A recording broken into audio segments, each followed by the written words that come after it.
ও মাই god, চোখের সামনে এরকম দৃশ্য আর রাতের বেলা এরকম বনফায়ারে বন্ধুদের সাথে আড্ডা। প্রকৃতি প্রেমীদের জন্য নিয়ে এসেছি আজ একটা অসাধারণ জায়গা।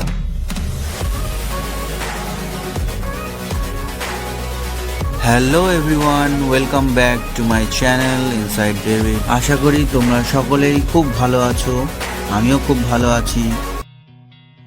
আমরা এখন আছি লুংচু নেচার স্টেতে। এটি লুংশুতে অবস্থিত, যেটা নাকি লাভা থেকে মাত্র 16 কিলোমিটার। আর লাভা হচ্ছে কালিম্পংয়ের একটা প্রত্যন্ত গ্রাম। আমরা গেছিলাম ডিসেম্বর মাসে। ওখানে প্রবেশ করেই প্রথমে বিকেলবেলার দিকে এই দৃশ্যটা আমরা দেখতে পাই। চারিদিকটা দেখো কত সুন্দর। আর রুমটার সামনে এরকম একটা ব্যালকনি, আমরা দোতলায় ছিলাম। রুমটার সামনে এরকম ব্যালকনি, আর ব্যালকনির নিচে এরকম চারিদিকে সুন্দর সাজানো গোছানো একটা বাগান। একটা ছোট্ট ঘর দেখতে পাচ্ছ, ওখানে কয়েকজন থাকে। ওখানে আবার উনুনও আছে। দেখো সামনেরটাও কত সুন্দর। বারান্দার সামনে পুরো একটা লম্বা ব্যালকনি, যেখানে বসে চা খেতে খেতে তোমার সারাটা দিনই কেটে যেতে পারে। জাস্ট দেখো চারিদিক কত সুন্দরভাবে সাজানো, আর প্রকৃতির দৃশ্যটা দেখো, অসাধারণ লাগছে। চলো ভেতরটা দেখাই। ঘরের ভেতরটা খুবই সুন্দর, পুরো বাড়িটাই কাঠের। ভেতরে ঢুকতেই সামনে রয়েছে একটা সিঁড়ি, যেটা নাকি উঠে উপরে একজন দুজন আবার থাকা যায়। নিচে বিছানা আছে, এখানে 2-3জন থাকতে পারবে। পুরোটাই কাঠের বাড়ি।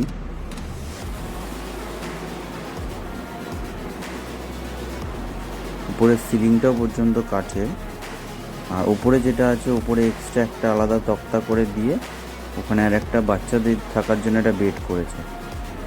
সিঁড়ির নিচে এমনভাবে ডেকোরেশন করেছে যেখানে তুমি তোমার জামা কাপড়গুলো রাখতে পারবে।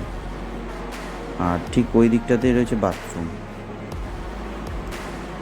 এখন যে তোমরা ভিউটা দেখতে পাচ্ছ, এটা আমার একদম সকালবেলা ভোরবেলা উঠে এই ভিউটা আমরা পেয়েছি। জাস্ট অসাধারণ ভিউ। অ্যাকচুয়ালি এটা হচ্ছে নেওড়া ভ্যালি ফরেস্ট। এইখানটা আসতে গেলে আপনাকে আবার কিছু এন্ট্রি ফিও আপনাকে দিতে হয়, যেটা গভর্নমেন্টকে জমা দিতে হয়। চারিদিকটা পাহাড়ে ঘেরা ঘন জঙ্গল, তার ঠিক মাঝখানে এই লুংশু নেচার স্টেটা।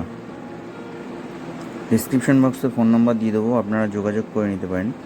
এটা ডিসেম্বরের টাইম, যার জন্য এতটাই সুন্দর লাগছিল। আর ঠান্ডা তো সেই পরিমাণে ঠান্ডাও ছিল।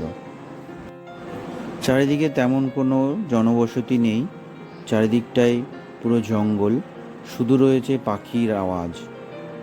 শান্তিমতো থাকার জন্য, কাটানোর জন্য ছুটিগুলো এরম একটা দারুণ জায়গা আপনাদের জন্য রইল। দেখুন চারিদিকটা জঙ্গল। হোমস্টে থেকে একটু বেরিয়ে গিয়েই একটু জঙ্গলটা ঘুরে দেখাচ্ছে আপনাদেরকে। জঙ্গলটা দেখুন কত ঘন, মানে এখানে এই প্রান্ত থেকে ও প্রান্ত কিছুই দেখা যাচ্ছে না। জঙ্গলটা দেখো, পুরো থমথমে একটা জঙ্গল, চারিদিকে কোনো জনবসতি নেই। এখানে রাতের বেলাতে তো কেউ বেরোই না। দিনের বেলা এমন এমন কিছু জায়গা আছে যেখানে সূর্যের আলোও পৌঁছায় না। চারিদিক পুরো। তবে হ্যাঁ, বনফায়ারে যদি আনতে চাও, আড্ডা দিতে করেই আনবে। সময়টা অনেকটাই কাটিয়ে ফেললাম আমরা। আর সাথে সাথে যে ছেলেগুলো ছিল তাদের সাথে আমরা একটু খুবই ইয়ার্কি ফাজলেও মারলাম। দেখো তাদের সাথে কত ইয়ার্কি ফাজলেও মারছি, তাদের কোনো ব্যাপার নেই। তারা খুবই মিশুকে, আমাদের সাথে যেভাবে মিশে থাকতে পারে ওরা, কি আর বলবো। এটাই ওদের একটা বিশাল বড় মাহাত্ম্য, যে যেই আসুক না কেন, যেই যা বলুক না কেন, সবার সাথেই ওরা মিলেমিশে থাকে। বন্ধুরা, অনেক আগ্রহের সাথে ভিডিওগুলো করি। ভালো লাগলে লাইক, কমেন্ট, শেয়ার অবশ্যই করে দিও আরও ভিডিও করার জন্য। ভিডিওটা দেখার জন্য অসংখ্য ধন্যবাদ। আবার দেখা হবে আবার অন্য কোনো সুন্দর ভিডিও নিয়ে।